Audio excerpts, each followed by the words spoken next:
Ya estamos de regreso. En Pulso, su opinión es importante. En esta entrevista tan especial que les hemos comentado al inicio del programa, Patrick San, asesor jurídico continental del Comité Internacional de la Cruz Roja, bienvenido a este programa. Gracias otra vez. La verdad es que un tema muy importante, el tema de la asistencia humanitaria. Yo te preguntaría, Patrick, ¿qué es el derecho internacional humanitario? Bueno, es derecho internacional con propósito humanitario y es aplicable en situación de conflictos armados, únicamente para un propósito muy sencillo, la protección de las personas que se encuentran adentro de un conflicto armado afectado y en su vida.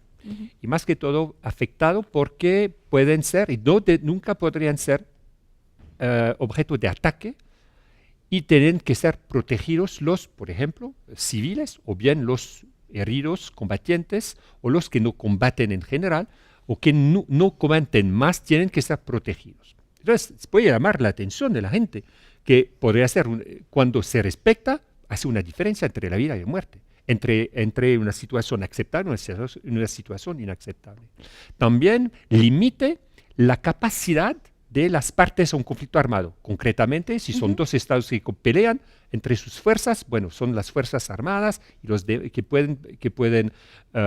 tienen reglas en la manera de enfrentarse y tienen que proteger bienes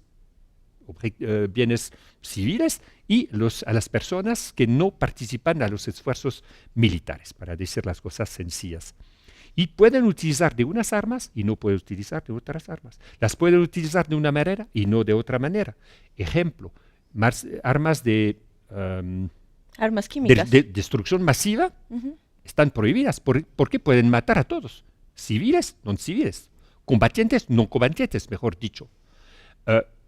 Pueden también causar un sufrimiento, se dice, innecesario.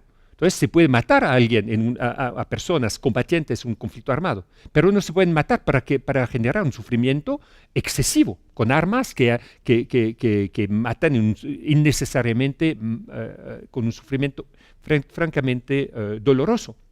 Unas armas fueron prohibidas por eso.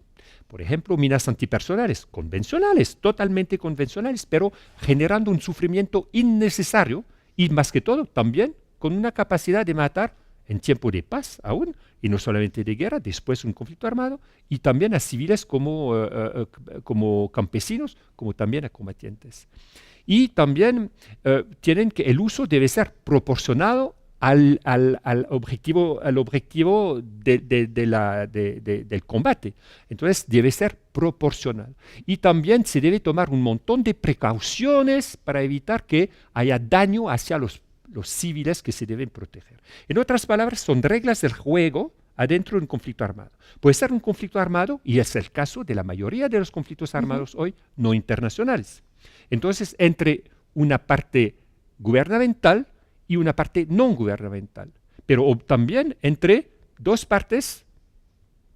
grupos armados que no son estatales. Y eso ocurre también, y ambas partes, todas las partes tienen las mismas obligaciones. Fíjese, en una situación que no es de conflicto armado, los derechos humanos se aplican.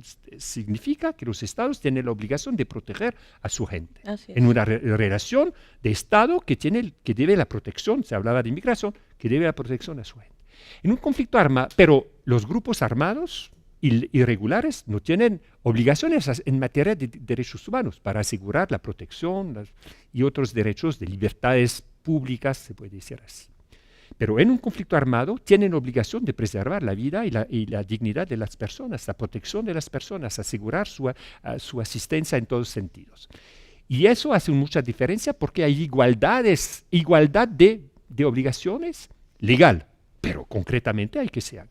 Yo voy a concluir con esto: aplicabilidad en conflictos armados, cualquier sea internacional o no internacional, en otras palabras, un conflicto entre estados o bien una guerra civil, pero también la protección de las personas y las limitaciones en la manera de pelearse. Eso, el tipo de armas que se utilizan, el cómo se utiliza.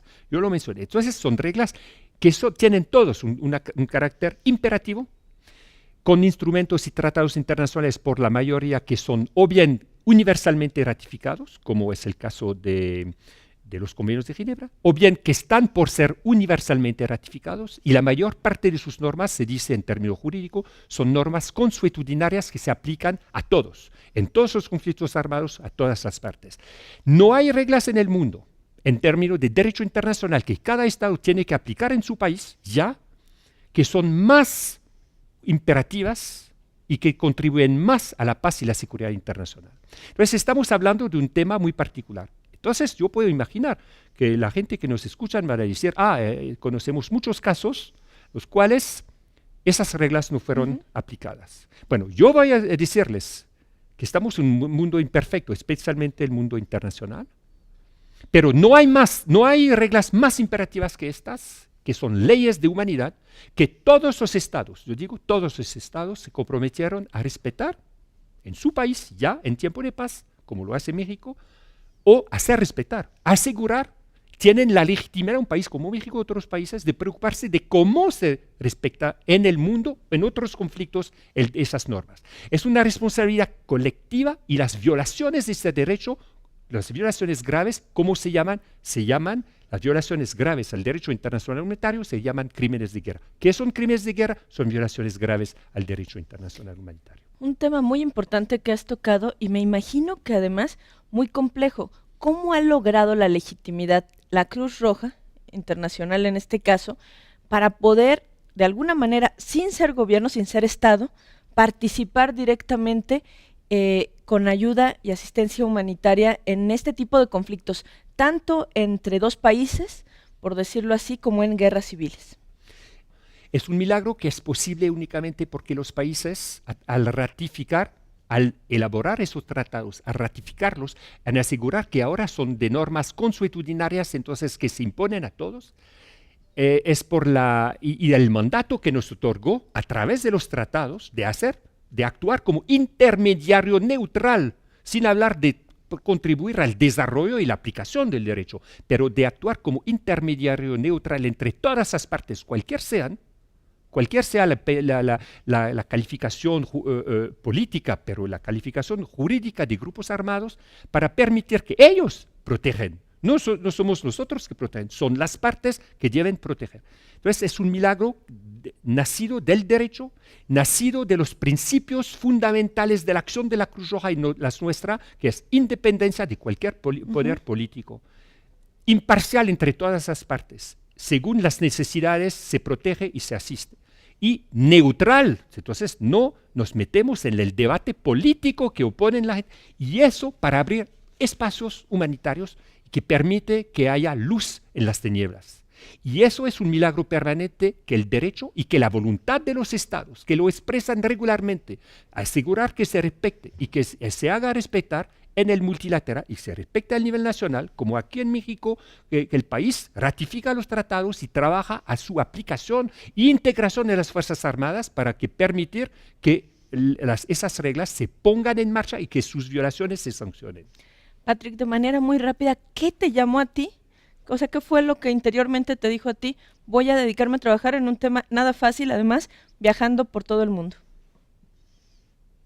Cada uno hace lo que quiere de su vida. Y yo, y como mis colegas y muchos otros en otras organizaciones, tienen la convicción que en la vida nada es fácil y que hay que también defender muy humildemente la humanidad en las peores situaciones. Y eso se necesita no solamente un compromiso personal, pero una eficacia institucional. Y la eficacia institucional es hecho de la motivación de su gente, y en todo el mundo, el movimiento de Cruz Roja, los voluntarios también, de la credibilidad, de la eficacia de la institución, pero también del mandato, y asegurar que los estados apoyen ese mandato para que al final, y no es siempre fácil, porque lo sabemos en varios casos en el mundo, se violan esas reglas y que las consecuencias de la violación de esas reglas es mucho más instabilidad e inseguridad en el mundo. Entonces el precio de la violación de las reglas, de las leyes de humanidad es muy alto. Muchísimas gracias, Patrick San. Una experiencia enriquecedora. Amigas y amigos, no le cambie, esto es Pulso Fórmula, esta es tu casa también, Patrick. Muchas gracias. Vamos a una pausa y enseguida regresamos a este espacio de expresión plural